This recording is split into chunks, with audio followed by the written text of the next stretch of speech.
lies the remnants of Kel's Scourge, a dark period in Ellksni history. After the whirlwind, many Ellksni were overcome by feelings of hopelessness. They were homeless, hungry, and hunted by guardians and hive alike. So when civics founded Kel's Scourge, promising to return Ellksni to power with ancient weaponry, many were drawn to his call. Though the Scourge claimed to fight for Ellksni empowerment, in reality, they represented the final degradation of our culture. A once great interstellar civilization was reduced to an anarchist mob, led by a power-hungry coward. Let ours be a cautionary tale. No matter how enlightened a culture, there are always those who prey on our worst impulses for their own gain.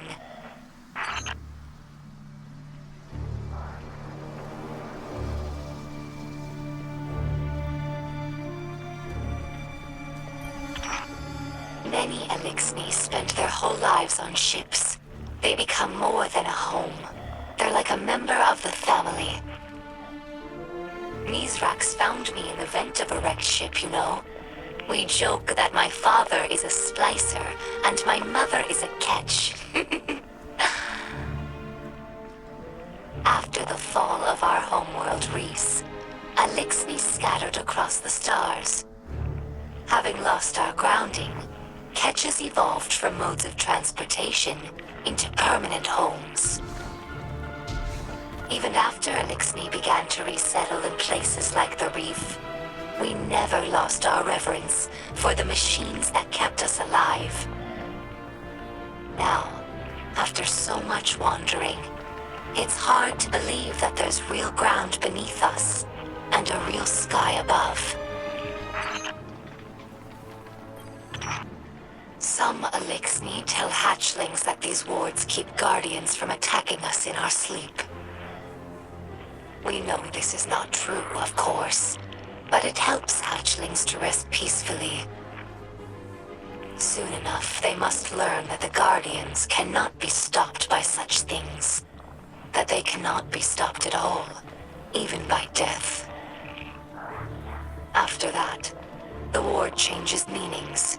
For grown Ellksni, it's a reminder that the great machine blesses life givers and killers alike.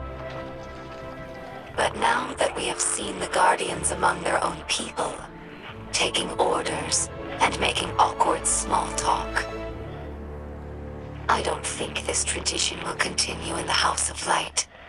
We no longer see guardians as monsters, just people, frightened and misguided. Ellksni houses are more than tribes for sharing work and resources. They also represent living philosophies. In many ways, the House of Light is traditional. We worship the great machine and we embrace ancestral roles like splicers and scribes. But in other ways we're different. My father Misraaks is Kel of our house, but he does not act as past Kels. He does not take more than his share of ether, and he does not punish by docking limbs. These are radical, but popular ideas in our house. However, Misraaks Kel also believes in peace and cooperation with humanity. This is less popular. Everyone in our house has seen Ellksni killed by guardians. Not just warriors, but innocents and hatchlings. I lived for many years among the Awoken, and understand that humans do good things as well, sometimes. But the others in the House of Light have not been so lucky in their allies as I have. It will take time to earn their trust.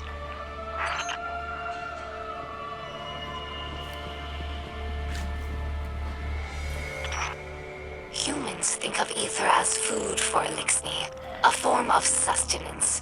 That's only partially true. Ether also catalyzes physical maturation and promotes molting. In that sense, it's like hormones in human adolescence.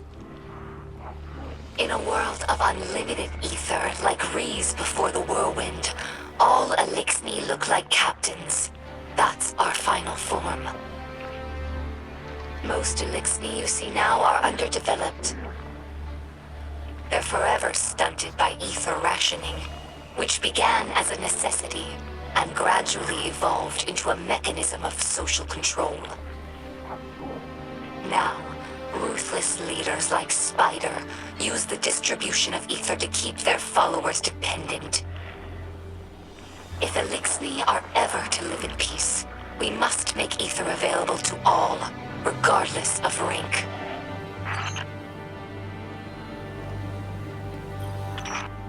Hello, my name is Eido. My father is Misraaks, Kell of our house. I took my name from his first awoken friend, Sir Eido.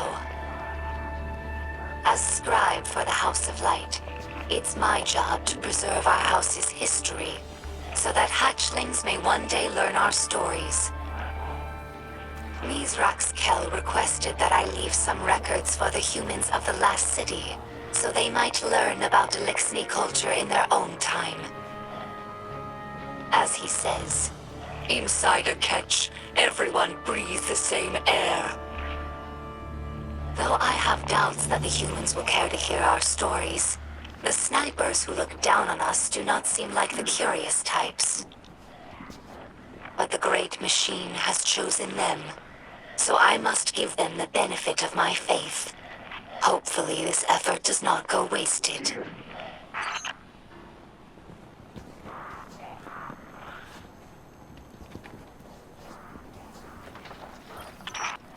During our Golden Age, the Ellksni civilization spanned many star systems, farther than humanity could imagine. And in all of our exploration, we never found anything more wondrous than the Great Machine. It's one of the few things that all Ellksni houses can agree on. That's why shrines like these are made of many small pieces. Each bit was added by a different house. It's a tradition that lasted generations. Most of those houses are now extinct, and their members are scattered. It's funny. I revered the Great Machine all my life, without ever having seen it. And now that it's right overhead, I still look to this shrine for comfort.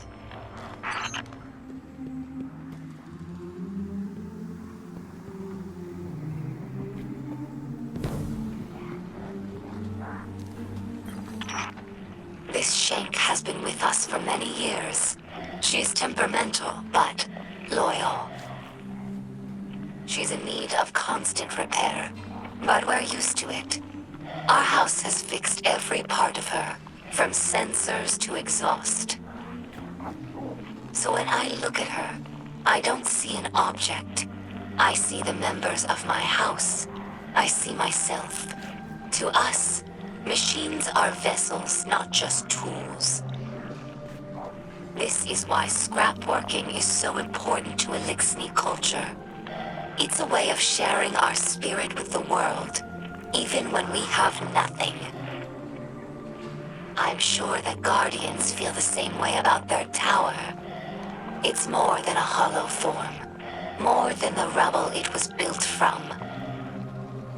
The tower is the keeper of the Vanguard spirit, and you would defend it more fiercely than any other building. Is it not so?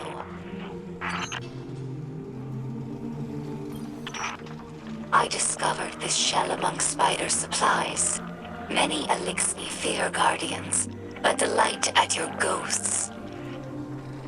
We think of them as extensions of the Great Machine's will, deserving of reverence. When we arrived here, we were surprised to discover that many Guardians treat their ghosts like equals, or worse, like servants. Guardians throw their lives away for sport, in games like Crucible or Gambit, take taking the miracle of resurrection for granted. As if ghosts needed the humans and not the other way around. Ellksni have had their blessings from the Great Machine, it's true, but we've never known the power that ghosts grant humanity. I think that if Ellksni became guardians, we would use the light to serve the Great Machine, not our own amusement.